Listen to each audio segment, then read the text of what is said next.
Halo Alexers, kali ini kita akan ngebahas sebuah modifikasi Honda Prelude yang menurut ownernya sendiri mobil ini sudah cukup banyak dikucurkan dana untuk membuat menjadi tampilannya seperti ini. Apa aja yang dilakukan sama ownernya? Untuk itu tonton terus videonya.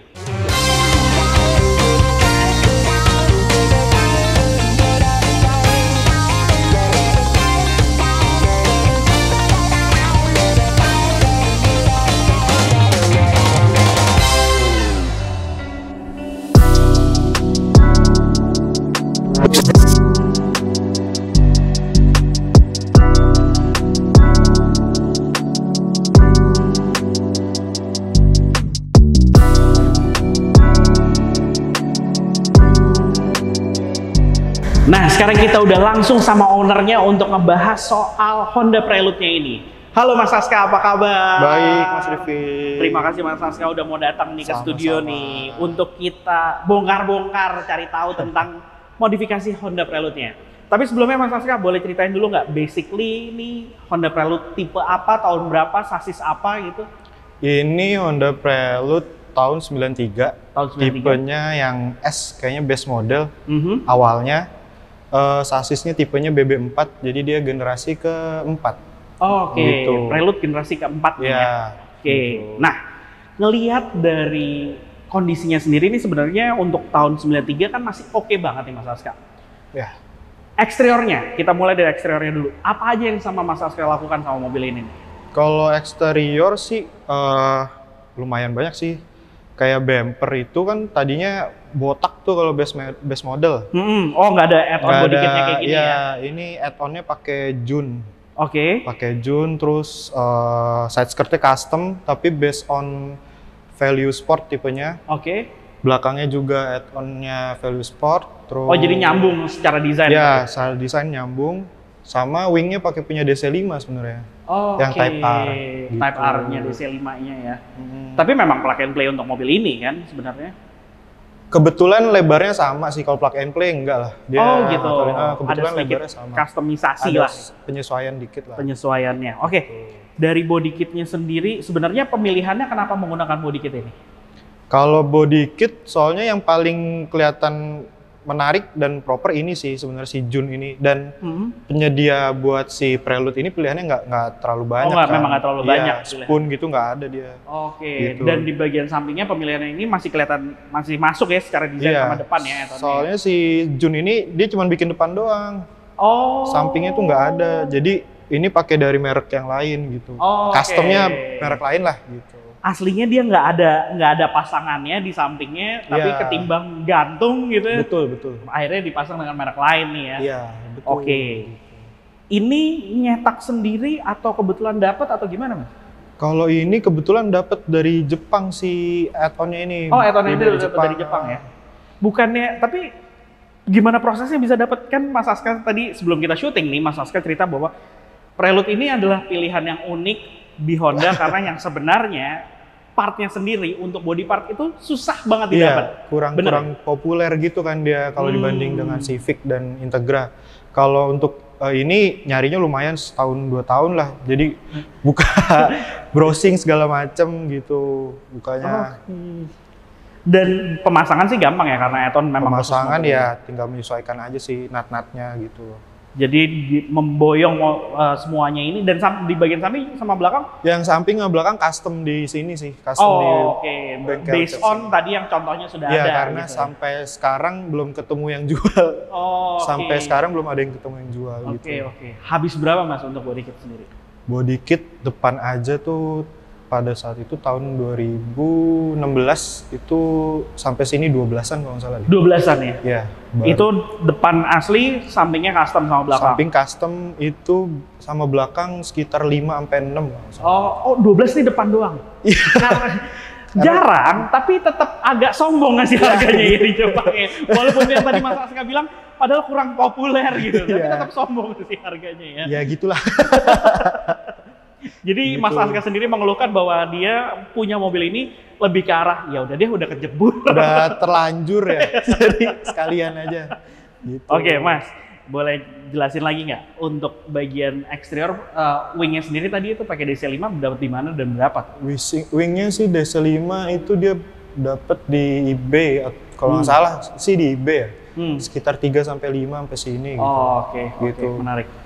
Udah, eksterior itu eksterior dulu? udah sih itu doang. Oke, nanti soal suspensi dan velg kita bahas di bagian samping, tapi sebelumnya kita ngebahas ke mesinnya dulu karena di mesinnya sendiri udah nggak standar nih katanya.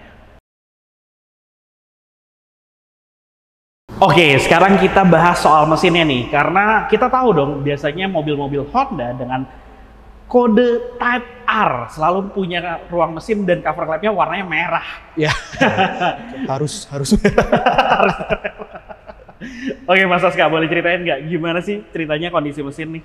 Jadi awalnya itu dia aslinya F22B kalau nggak salah ya. Oke. Bawaannya kayak mobil Cielo. Oke. F22B manual.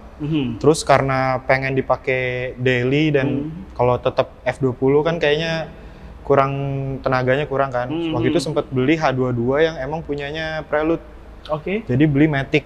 Oke. Gue beli lumayan deh harganya oke lah gitu sama Maticnya. Setelah gue bawa ke bengkel ternyata H22-nya itu dan Matic-nya nggak compare. Jadi H22 yang mesinnya tahun 93, si Matic-nya tahun 96. Oke, nggak klop. Nggak klop. Oke, gitu. lalu? Oke, jadi gue bawa ke bengkel. Di bengkel itu dikerjain lah sekitar 4 tahun ya. 4 tahun? Mandek, tidak diapa-apain karena ternyata soket-soket dan kabel beda semua. Akhirnya mangkrak aja. Jadi ini kalau ini sebenarnya mesin kedua, jadi gue beli. Oh, jadi ini mesin kedua. Nah, ini apa tipenya? Kalau yang ini tipenya yang H22R. H22R. Itu bawaannya Accord Euro. Accord Euro. Nah, R berarti R, ya? Accord Euro R. Oke, berarti ini high performance engine lah sebenarnya juga ya, bisa dibilang ya? Ya oke lah, buat lari oke. Cuman karena budget ya. Oke, balik lagi waktu. Waktu yang menentukan, jadi kalau dia sepaket sama manualnya kan gue agak mentok di budget kan. Jadi gue tetap paksain buat pakai si Matic yang lu punya kemarinnya itu, yang 96 punya. Tahun 96 gitu. Jadi dia mesinnya R tapi gearboxnya Matic. Jadi bisa ngebut harian. Ngebut harian. Ngebut harian. Tagline-nya ngebut harian. Iya gitu. Jadi engine-nya ya bisa dibilang engine-nya H22R itu kan masuk dalam skema performance engine-nya Honda lah gitu kan. Dengan horsepower yang cukup besar gitu. Tapi tetap Mas Saska ini pengen dikawinkan dengan transmisi Matic-nya. Dan ternyata uniknya transmisi Matic-nya ini yang udah ada manual mode-nya ya. Iya. Sebenarnya bawaannya si 93 ini dia nggak ada manual mode-nya ya. Ada manual mode-nya karena gue belinya salah ya sebenarnya. Sebenarnya salah dan daripada beli lagi. Iya. Jadi gimana caranya itu tetap kepake Triptonic dan aktif Triptonic. Oh, jadi Triptonic ini aktif sekarang dong ya. Gitu. Jadi H22R Matic-nya nggak dosa-dosa banget lah. Nggak dosa-dosa banget. Bisa manual jadi. Iya. Nggak murtad-murtad banget. Nggak murtad-murtad banget gitu lah. Iya. Oke. Nah, untuk engine sendiri ini H22R-nya ini ada lo oprek atau masih lo biarkan standar internal? Kalau gue internalnya standar sih karena menurut gue ya Matic juga ya mau kemana kan. Itu doang paling cuman open filter sama si radiatornya ganti yang high performance aja. Oh, oke. Supaya mendinginkannya lebih oke lah ya. Jadi itu doang sih sama paling custom exhaust header sampai belakang. Sampai ke belakangnya juga ya. Oke, engine dibiarkan standar dan lo merasa performanya cukup aja? Gue lagi penasaran mau pasang Dastex cuman mau lo upgrade sedikit ke Dastex lah ya? Belum, tapi engine-nya standar aja lah. Oke, gitu. Basically lo dari cerita lo tadi sendiri, H22R ini berapa sih lo dapetin harganya? Gue beli itu pada saat itu di bawah 30 ya tahun itu ya. Tahun itu 2016, 2017? Ya, 2000 segitulah. Gitu. Yang sekarang kan kita tahu mesin-mesin Honda untuk yang berkode R di belakangnya kan nggak ada yang murah ya? Kemarin sih terakhir temen beli udah pala 4 ya. agak beruntung sih beli. Oke, gue boleh tahu nggak kenapa lo memilih mesin dengan H22R ini? Kenapa kan Honda sendiri punya banyak high performance engine gitu ya? Kita tahu. Karena memang si Prelude ini tersedia untuk pilihannya H22 emang ada kan. Dia emang ada tipe yang H22, cuman yang untuk R-nya nggak ada gitu. Dan daripada gue kemarin beli H22 lagi yang sama, jadi mendingan sekalian gue naikin aja deh gitu kelasnya gitu. Oke. Menarik. Gitu. Dan lo pasangkan dengan transmisi Matic-nya, akhirnya bekerja semuanya setelah 4 tahun. 4 tahun. Jadi Dan ini baru mulai dinikmatin sekarang. 4 tahun bengkel mesin, setahun bengkel body. Oke, di mesin itu aja? Udah? Udah itu aja sih. Nggak ada lagi. Nggak, Tapi nggak. oke sih upgrade-nya ya menurut gua. Tetap lo bisa merasa bangga. Ya ini masih ada nafas R-nya. Ya, VTEC-nya masih nafas lah, masih teriak gitu. Oke kalau gitu. Ya udah. Setelah kita ngebahas mesinnya, sekarang kita bahas bagian eksterior sampingnya yuk kita lihat.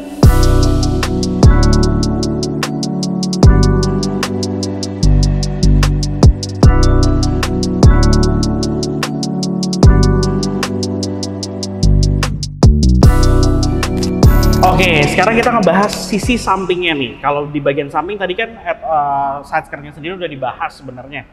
Nah, kita ngebahas soal suspensinya dulu nih.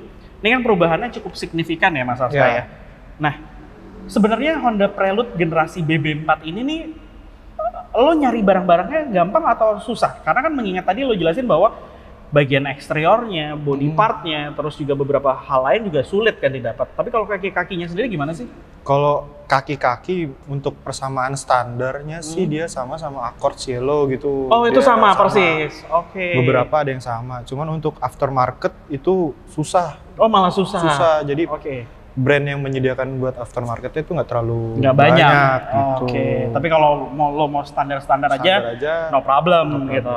Oke, menarik. Jadi sebenarnya punya mobil sport coupe Prelude BB4 ini nih sama kayak hampir bisa dibilang kalau buat sekedar jalan aja dalam keadaan standar bisa dengan Accord atau Cielo ya. Ya, itulah pakai itu bisa.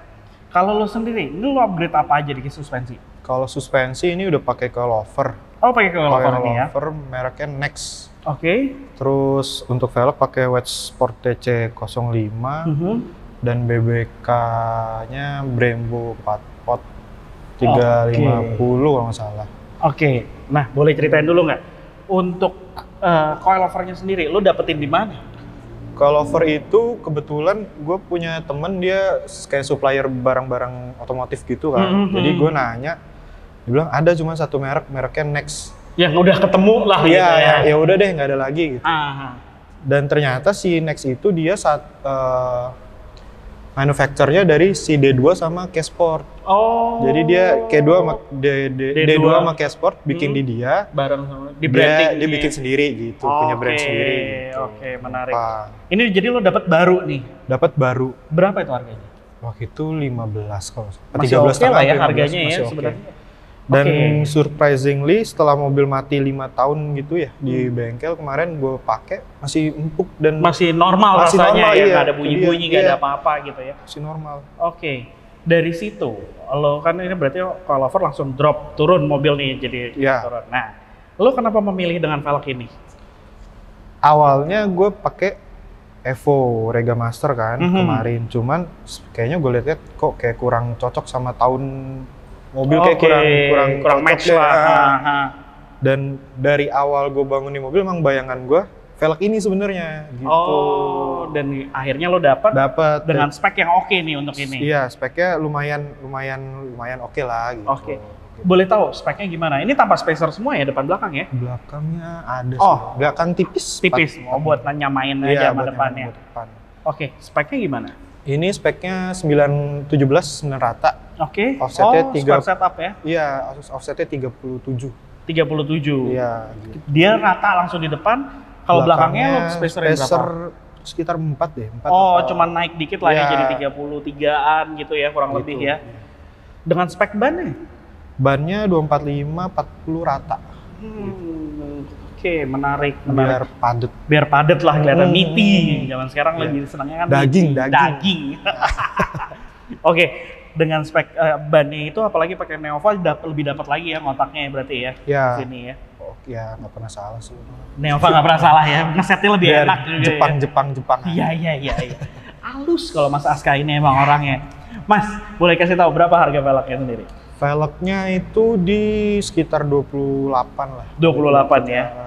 Oke. Terus untuk bannya dapat second 6 jutaan 4 jutaan 4 biji ya.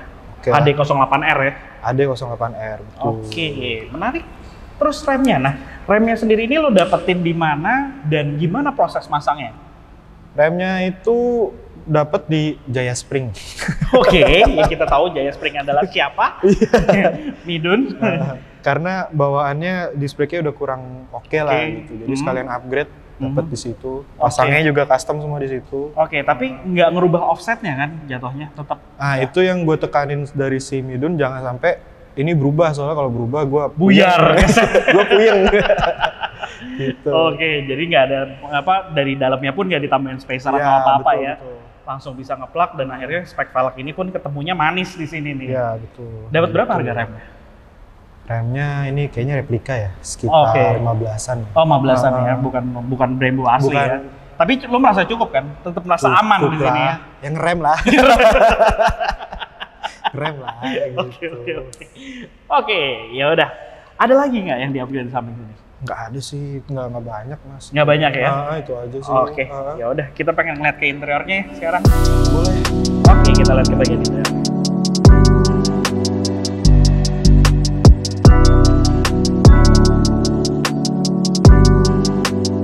Oke, Mas Aska, sekarang kita di bagian interiornya sendiri nih.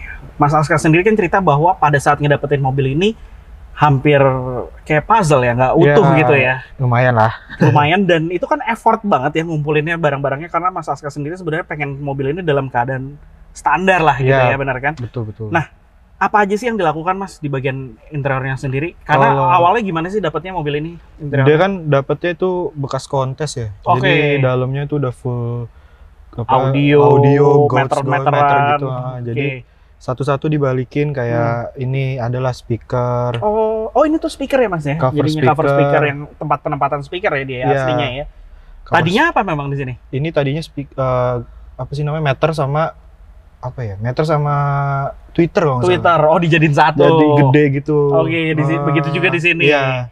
Oke, dan lo bisa mendapatkan ini di eBay. Dapatnya di eBay. Jadi pasti lagi tidur malam-malam. Iya. Ada boleh nih.